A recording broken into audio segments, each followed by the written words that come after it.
Alright, this is going to be a tutorial about auditioning patches on the XP30. Now when we talk about auditioning patches, we're talking about trying to figure out how a patch might be musically useful. And to do that requires that you play the patch a lot of different ways. For instance, I currently have a patch loaded in the expansion slot A, XPA number 21. It's called Stereo or Strings, sorry, SDR, Strings plus Choir. This is what it sounds like.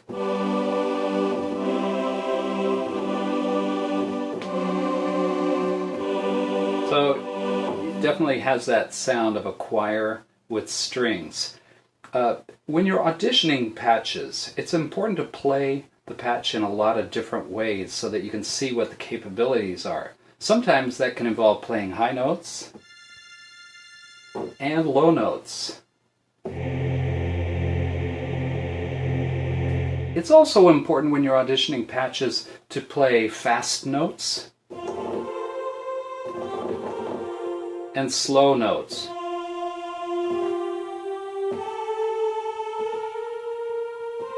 To see how the patch might develop over time. Sometimes with certain types of patches, if you just hold a couple of notes like this in the low register, you might hear the patch develop and swoop and swirl and do all sorts of interesting things. This one seems to be fairly static as I hold the notes. But do you notice something I learned by holding the notes is that the notes don't fade away as long as I hold them down. When I let go, fades away. Okay? Other things you can try are playing the notes by hitting the keys softly. And then try hitting the keys harder to see how that affects the sound. That's called velocity sensitivity. Soft is a low velocity level, and usually it means this patch will be quieter. Hitting the keys hard is a higher velocity value, and usually the patch will be louder. But some patches do really interesting things other than just controlling volume with velocity. That's why it's important to audition the patch. One last thing we'll try, which I don't believe is active on this patch, is something called pressure sensitivity or aftertouch. That's when you play a chord. I'm going to do that in a minute. I'm going to play the notes of this chord, and then after I'm playing it, while I'm still holding the notes, I'll lean into the keyboard to add a little extra weight. With some patches, that will induce a new effect. It'll change the sound somehow.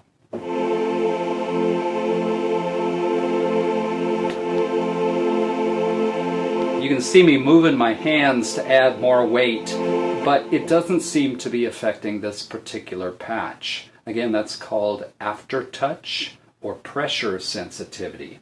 I said one last thing. Here's an additional thing. It's important to experiment with the pitch bender. I can bend the pitch up. It seems to be bending the pitch up or down about a whole step. Here's without the pitch bender. Now with the pitch bender. So it bends up or down about a whole step. Some patches will bend the pitch up a lot farther and down a lot farther. So that's another important thing to audition patches. So we'll do a couple more in a minute here. But so far, when we're talking about auditioning, we want to think play high and low, play fast and slow, play short notes and long notes. Think about aftertouch, leaning into the keyboard, and also think about the pitch bender. All right, those are some simple ways to audition patches. I'm just going to spin the wheel randomly and we'll audition something else. Let me see if I can come up with something interesting. Here's a brass patch that says XPA number 38 East Coast Brass.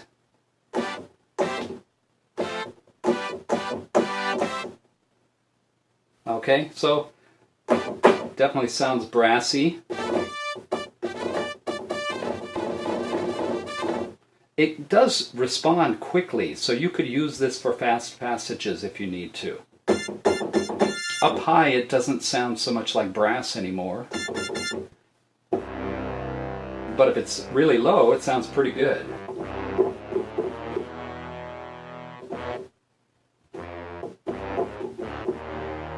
Not bad. Okay, and then finally the pitch bender. Again, up and down a whole step. Aftertouch, let's see if there's anything. Nope, not so much. I'm going to jump now to a patch where I know there is aftertouch, because some of you are probably curious about that. I think the other stuff is pretty straightforward. This is a synthesizer patch called Adrenaline.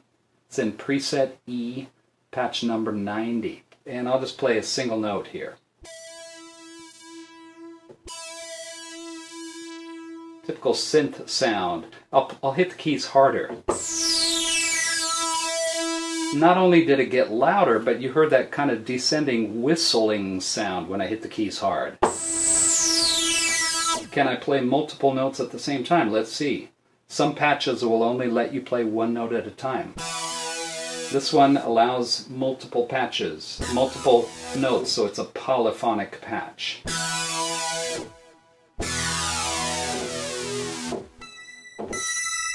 Okay, and here's the interesting thing.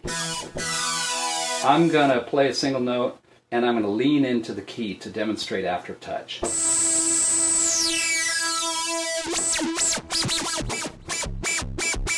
I'm moving my hands so when you can really see clearly when I'm adding the extra pressure and hear how that affects the sound.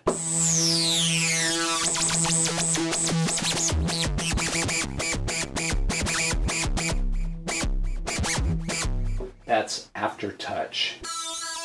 Let's check the pitch bender.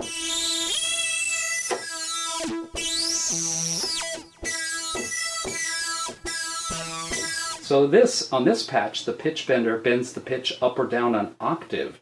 I'm going to play the note E, and then with the pitch bender, I'll change the pitch all the way up to the next E. Here we go.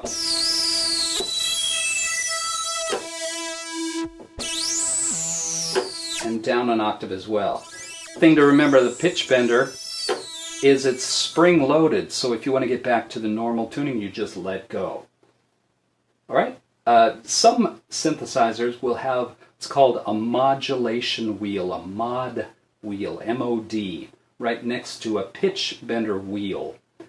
Now, these Roland keyboards have a single pitch bender, which is a lever instead of two wheels that are more common. And to get modulation on this synthesizer, you push that lever forward with your thumb. Push it away from you. I hope you can see this well enough on the video. I'm taking my thumb and I'm pushing the lever towards this Roland XP30. It only moves a little bit. But what I've noticed is that some of the patches we can hear an effect, but very few. My guess is that maybe the patch programmers who worked with Roland didn't really like that mod wheel because it's not really engaged on most of these patches. Okay, so one more time to sum up auditioning a patch. Play high and low, fast and slow, soft and hard, lean into the keys, and then also try the pitch bender. That's it for this short little tutorial.